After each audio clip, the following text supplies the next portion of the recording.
मेरा नाम रूपाली है और मेरी उम्र 20 साल है। मैं एक आईटी कंपनी में सॉफ्टवेयर डेवलपर के तौर पर काम करती हूँ। जिंदगी बहुत बिजी थी, लेकिन दिल के कोने में एक खलीपन हमेशा महसूस होता था। फिर ऑफिस में ही अमर आ गया। वो मेरा कॉलीग था, हमेशा हंसी मजाक करता रहता, मुझे छोटी छोटी बातों पर हंसा देता। एक साल साथ काम करते करते हम दोनों करीब आ गए। रेस्टोरेंट में खाना, लेट नाइट कॉल्स, रोमांटिक बातें, सब कुछ होने लगा। एक दिन उसने मुझे प्रपोज कर दिया। रूपाली, तुम मेरी जिंदगी हो, मुझे अपना बना लो।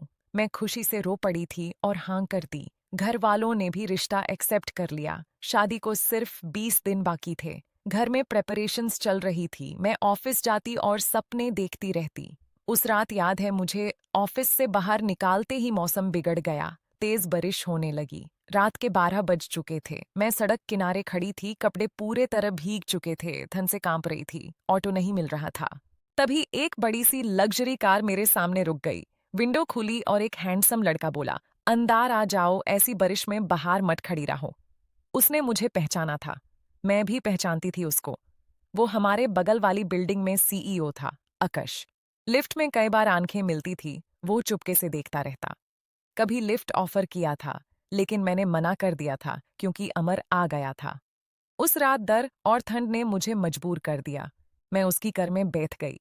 वो बोला, तुम बहुत भीग गई हो, मेरा फार्म हाउस यहीं पास है, पहले कपड़े चेंज कर लो, वरना बीमार पड़ जाओगी। मैं कुछ नहीं बोली, सिर्फ कांप रही थी।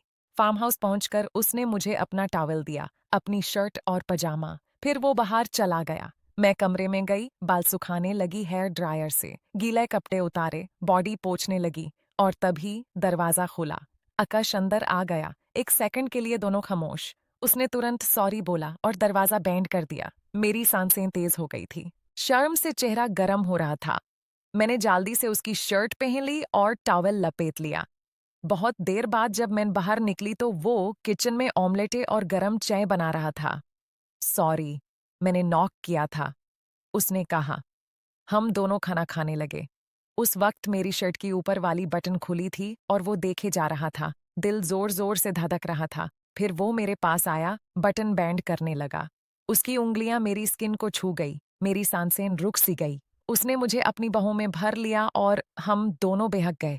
उसने मुझे किस किया, बेड पर ले आया। मैं अम्मार के सपनों में थी, लेकिन उस पल कुछ और ही हो रहा था। अम्मार ने कभी मुझे ऐसे टच नहीं किया था। ये पहली बार था जब किसी लड़के के होठ मेरे होठों पर थे। आधे घंटे तक हम दोनों एक दूसरे में खो गए। फिर मुझे होश आया। मैंने रोकर कहा, ये मैं क्या कर रही हूँ? मेरी शादी होने वाली है। उसने कहा, मैं आकाश हूँ और मैं तुमसे बहुत पहले से प्यार करता हूँ रूपाली। मैं घर लौट आई, लेकिन उस रात नींद नहीं आई। अगले दिन मैंने उसको गुड मॉर्निंग मैसेज किया, फिर मिलने लगी। हर दिन उसके घर जाती, खाना खाती, उसके प्यार में डूबती। हर बार बोलती, बस आज आखिरी दिन, लेकिन कल फिर वापस चली जाती। अमर के साथ शॉपिंग जाती तो दिल नहीं लगता। उसकी कॉल्स बोरिंग लगती। सिर्फ आकाश के ख्याल आते तो दिल धड़कता। फिर एक दिन क्लाइमैक्स आ गया। शादी से सिर्फ 18 दिन बाकी थे। मैं आकाश के घर पहुंची। उसने मुझे पूरी तरह अपना बना लिया। जब होश आया तो डर लग रहा था। उसने कहा, अब तुम मेरी हो, मैं तुम्हें किसी और के साथ नहीं जाने दूंगा। उसने मुझे अपनी कार में बैठा लिया और सीधा मेरे घर ले आया। माँ पापा को बुलाया, सब हैरान थे। आकाश ने कहा, अंकल आंटी रूपाली और मैं एक हो चुके हैं, अब हम अलग नहीं हो सकते। मेरा चेहरा लाल हो गया। फिर उसने जेब से सिंदूर की डिब्बी निकाली और मेरी मांग भर दी। अब से रूपाली मेरी पत्नी है, उसने कहा और मेरा हाथ पकड़ लिया। आस पल एक बड़ा ट्विस्ट मेरे सामने आया। जब हम दोनों घर जा रहे थे, आकाश ने बताया, रूपली, मैं सिर्फ अट्रैक्शन की वजह से नहीं आया था। मैं जानता था कि अमर एक फ्रॉड है। उसने कई लड़कियों को धोखा दिया है, कंपनी के पैसों में भी हाथ साफ किए थे। मैं तुम्हें उसके चक्कर से बचाने के लिए हमेशा से नजर रखता था, लेकिन प्यार हो गया और मैं रोक नहीं पाया। उसके आंसू देखकर मेरा दिल पिघल गया। यह वही आकाश था जो चुपके से मेरा प्रोटेक्टर बना था और आज पति बन गया। अमर का दिल टूट गया, शादी टूट गई, लेकिन मैं खुश थी। माँ पापा भी मान गए क्योंकि आकाश सच्चा प्यार लाया था।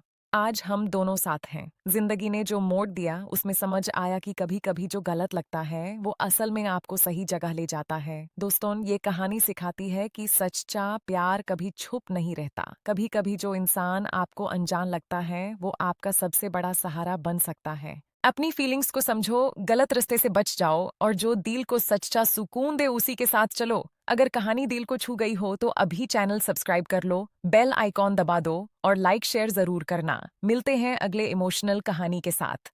Take care.